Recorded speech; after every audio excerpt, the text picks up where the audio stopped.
जी, अस्सलाम वालेकुम जी। मेरा नाम डॉक्टर आफ्ताब आलम ख़ान है। मैं अयूब टीचिंग हॉस्पिटल में साइकेट्रिस्ट हूँ और हेड ऑफ़ डिपार्टमेंट हूँ। आज मैं जिस टॉपिक पे बात कर रहा हूँ वो है ड्रग अब्यूज़ या मंशियात का इस्तेमाल। ओवर द लास्ट 5-10 ईयर्स पूरी दुनिया में ड्रग अब्यूज़ का मसला इंतहाई तेज़ी के साथ बढ़ता जा रहा है और पाकिस्तान तो इस वक्त पूरी दुनिया की जो रिसर्च है उसके मुताबिक टॉप 10 ममालिक में है जहाँ पे मंशियात का इस्तेमाल बढ़ा है। उसकी शायद एक वजह यह है कि हमारा नेबरिंग कंट्री जो अफ़गानिस्तान है वहाँ पे इस वक्त पूरी दुनिया में सबसे ज़्यादा ओपीएम की काश्त होती है और जो दुनिया में उसकी ट्रैफिकिंग होती है वो पाकिस्तान के थ्रू काफ़ी हद तक होती है।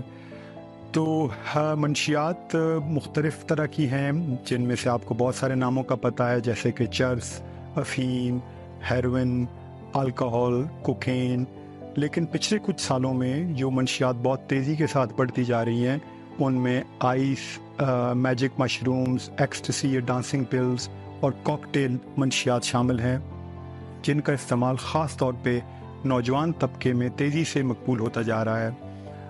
एक United nation office on drugs and crimes की एक रिपोर्ट थी जिसके मुताबिक हज़ारा डिवीज़न की 7 से 10% आबादी किसी न किसी तरह की मंशियात का इस्तेमाल करती है और ज़्यादातर लोग जो मंशियात इस्तेमाल करते हैं उनकी उम्रें तकरीबन 12-13 साल से लेकर 50 साल के दरमियान में हैं।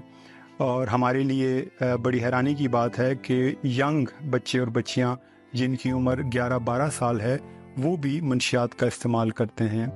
कुछ अर्सा पहले तक ख्याल ये था कि मंशियात ज़्यादातर मर्द करते हैं या लड़के करते हैं, लेकिन जो हमारी करंट रिसर्च है वो ये बताती है कि मंशियात का इस्तेमाल लड़कियों में इंतहाई तेज़ी से फैलता जा रहा है और शायद इस वक्त लड़कों से कहीं ज़्यादा है।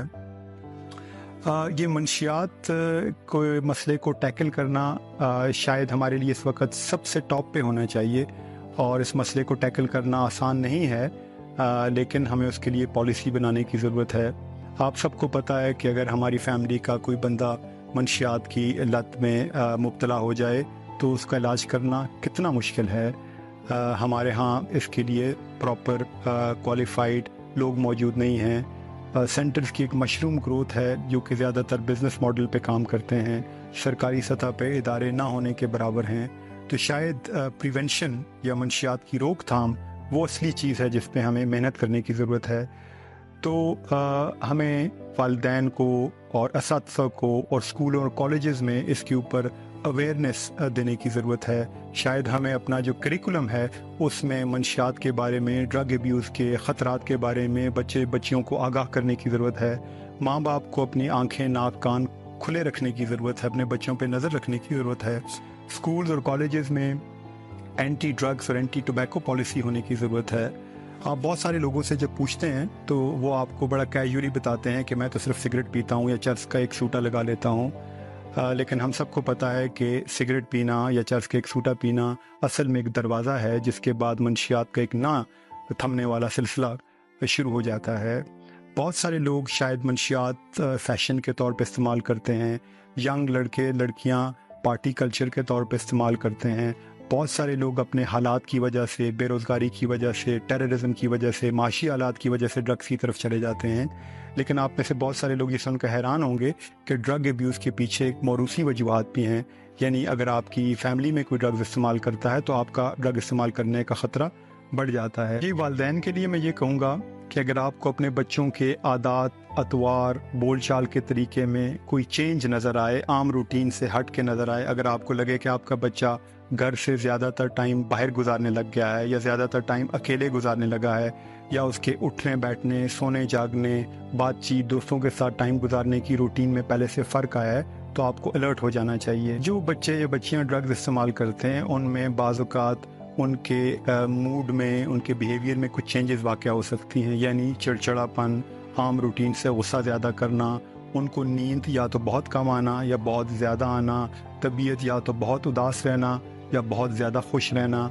बाज़ औक़ात ड्रग्स के इस्तेमाल से आपके अंदर शक शुबे की अलामतें पैदा हो जाती हैं जिसमें आप लोगों के ऊपर शक करते हैं कि लोग आपके ख़िलाफ़ हैं, आपके दुश्मन हैं, आपके ख़िलाफ़ साजिशें कर रहे हैं। कुछ लोग अकेले में बैठे हों अपने साथ बातें करना, मुस्कुराना शुरू कर देते हैं। तो इस तरह की चीज़ों को अपने जहन में रखते हुए आपको पता चल सकता है कि कहीं आपका बच्चा मंशियात की लत में مبتلا تو نہیں ہو گیا۔ اگر والدین کو یہ شک ہو یا ان کو پتہ لگے کہ ان کا بچہ منشیات کے استعمال میں مبتلا ہے تو ان کو چاہیے کہ کسی مستند سائیکیٹرسٹ یا ڈاکٹر سے رابطہ کریں، بچے کی پراپر تشخیص کروائیں۔ بہت سارے ایسے ٹیسٹ موجود ہیں جن کے کرنے سے ہمیں یہ پتہ چل سکتا ہے کہ یہ بچہ یا بچی کون سا نشہ کرتا ہے اور کتنی مقدار میں کرتا ہے۔ ایک دفعہ جب آپ کو یہ پتہ چل جائے کہ یہ کون سا نشہ استعمال کرتے ہیں، اس کے بعد اس کے حوالے سے علاج کیا جاتا ہے۔ اس علاج میں ادویات کا استعمال بھی ہے، یعنی کہ جو آدمی نشہ چھوڑتا ہے، نشہ چھوڑنے کی وجہ سے جو تکلیف اس کو ہوتی ہے اس کے لیے ادویات دی جا سکتی ہیں۔ ساتھ ٹیم میں ایک سائیکالوجسٹ ہوتا ہے جو کاؤنسلنگ تھراپی کرتا ہے، اس بندے کا ذہن بدلنے کی کوشش کرتا ہے۔ اس ٹیم میں سوشل ورکر ہوتا ہے، آکوپیشنل تھراپسٹ ہوتا ہے۔ تو یہ نشے کا علاج کرنے کے لیے پھر ڈاکٹر یہ فیصلہ کرتا ہے کہ کیا اس بندے کو گھر میں رکھ کر اس کا علاج کیا جا سکتا ہے یا اس کے علاج کے لیے اس کو اسپتال میں داخلے کی ضرورت ہے۔ جی، ایک اور بات جو یہاں پہ کہتا چلوں کہ منشیات کے استعمال کا اور سیریس خطرناک ذہنی بیماریوں کا آپس میں گہرا تعلق ہے۔ بہت سارے لوگ جو ایز فن کے طور پہ ڈرگس کا استعمال شروع کرتے ہیں وہ شاید یہ بات نہیں جانتے کہ ڈرگس کے استعمال سے اسکیزوفرینیا، بائیپولر ڈس آرڈر، سائیکوسس یا اور خطرناک ذہنی بیماریاں ہو سکتی ہیں۔ یہاں پہ ہمیں یہ بات بھی اپنے ذہن میں ہونا ضروری ہے کہ منشیات کے استعمال کا اور جرائم کا آپس میں بہت گہرا تعلق ہے۔ اگر ہم یہ چاہتے ہیں کہ اپنے معاشرے کو جرائم سے پاک کریں تو منشیات کے اوپر ہمیں سختی کے ساتھ قابو پانا ہوگا۔ اسی لیے پوری دنیا میں منشیات کے استعمال کو ایک بیماری کے طور پہ دیکھا جاتا ہے اور اس کا علاج کے اوپر زور دیا جاتا ہے۔ اسی لیے جون کے مہینے میں 26 جون کو پوری دنیا میں international day against drug abuse منایا جاتا ہے تاکہ ہم سب لوگ مل کے ڈرگ ایبیوز کے مسئلے کو ٹیکل کرنے کے اوپر کام کر سکیں۔